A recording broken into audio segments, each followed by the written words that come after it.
you very much. Ansh will speak now. అందరికీ నమస్కారం అండి. తొడగొట్టి చెప్తున్నా 15th ఆగస్ట్ రోజు హిట్ కొట్టబోతున్నా. ఇంకా చాలు సార్, మరి మళ్ళీ బాణాలకి వైరల్ అయిపోతుంది. వన్స్ మోరా తొడగొట్టి చెప్తున్నా 15th ఆగస్ట్ రోజు హిట్ కొట్టబోతున్నాను. సో 7th క్లాస్ నుంచి నేను స్కూల్లో డ్రామాస్ చేసేవాడిని అండి. మా ఫ్రెండ్స్, మా టీచర్స్ కూడా నన్ను ఎంకరేజ్ చేసేవాళ్ళు.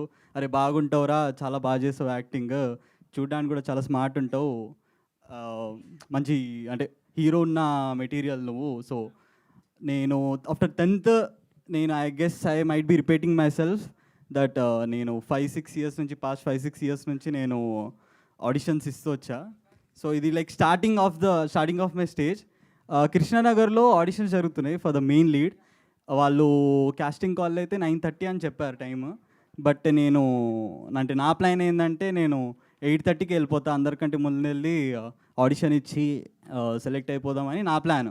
ఫుల్ కాన్ఫిడెన్స్తో వెళ్ళా. అక్కడ వెళ్ళేసరికి నాలాంటి కాన్ఫిడెన్స్ ఉన్న వాళ్ళు ఒక 100 మంది ఉన్నారు.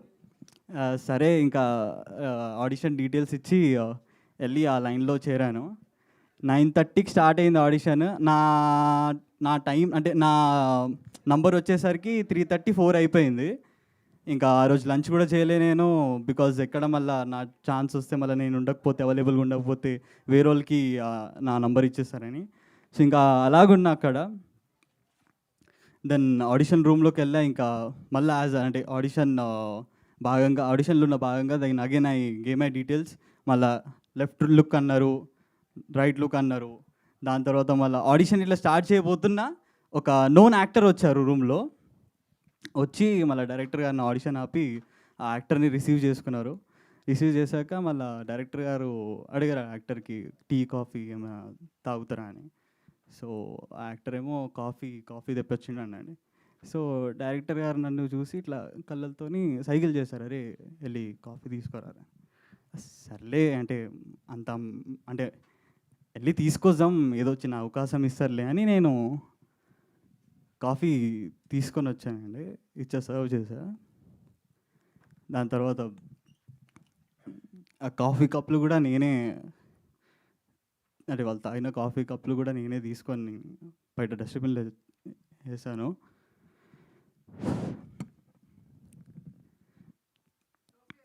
అంటే ఆ అవకాశం కూడా నాకు రాలే అన్న.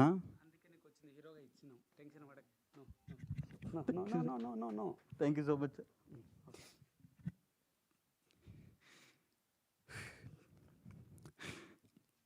నా అభిమాని సార్. నువ్వు కాపీ కప్పులు కదరా, మేము బాత్రూమ్కి అయినాం. హీరో డైరెక్టరు ఇట్లా మోపోతాడు.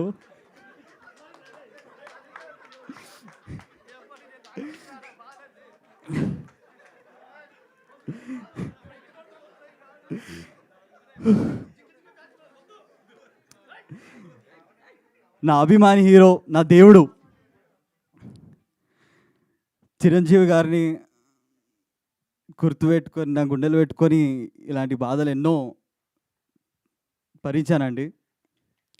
చిరంజీవి గారికి కూడా ఎన్నో బాధలు వచ్చాయి, అడ్డొచ్చాయి. అప్పుడు వాళ్ళు మెగాస్టార్ అయ్యారు. అని అందరికి ఒకటే చెప్తున్నా, చిరంజీవి గారిలాగా కలమ్మ తల్లికి నేను కిరీటాన్ని కావాలని అనుకోవట్లేదు. Kalamma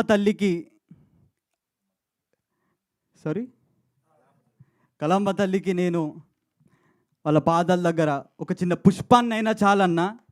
that's it. అవునా సే. అండ్ నా జర్నీ ఇప్పుడే స్టార్ట్ అయింది అన్న. ఇంకా నా లైఫ్ బుక్లో ఫస్ట్ పేజ్ సురేష్ బాబు గారి పేరుతో ఒక పెద్ద హెడ్లైన్స్తో మొదలైంది. ఆ రోజు బాబు గారు వస్తే నిజంగానే అయ్యప్ప స్వామి గారి రూపంలో వచ్చి నన్ను బ్లెస్ చేసినట్టు అనిపించింది. Sir thank you so much sir for everything sir, for trusting us, for trusting me, for trusting our Hushaar పిట్టల్ team. So thank you so much అందరికీ. ఇంకా నన్ను నమ్మి మా డైరెక్టర్ గారు, ప్రొడ్యూసర్ గారు ఒక అద్భుతమైన పాత్ర ఇచ్చారు. దాంట్లో నేను ప్రాణం పోసానో లేదో మీరందరూ ఇంకా నా వర్చువల్ వ్యూవర్స్ 15th ఆగస్ట్ రోజు సినిమా చూసి మీరు జర అది నేను ప్రాణం పోసానో లేదో జర చెప్పండి. అండ్ అలాగే మా చిరంజన్ అన్న musicians, lyricist, and I would like to mention few singers name, Mangli గారు, ఇంకా వైకుం విజయలక్ష్మి గారు. Thank you so much for that. ఇంకా DOP Sayanna, and thank you so much అన్న ఫర్ అలాంటి అద్భుతమైన పిక్చరైజేషన్ కోసం. And that's it. Thank you guys. Thank you. Thank you so much, Ansh. Wishing you all the very best. Long way to go. And yes,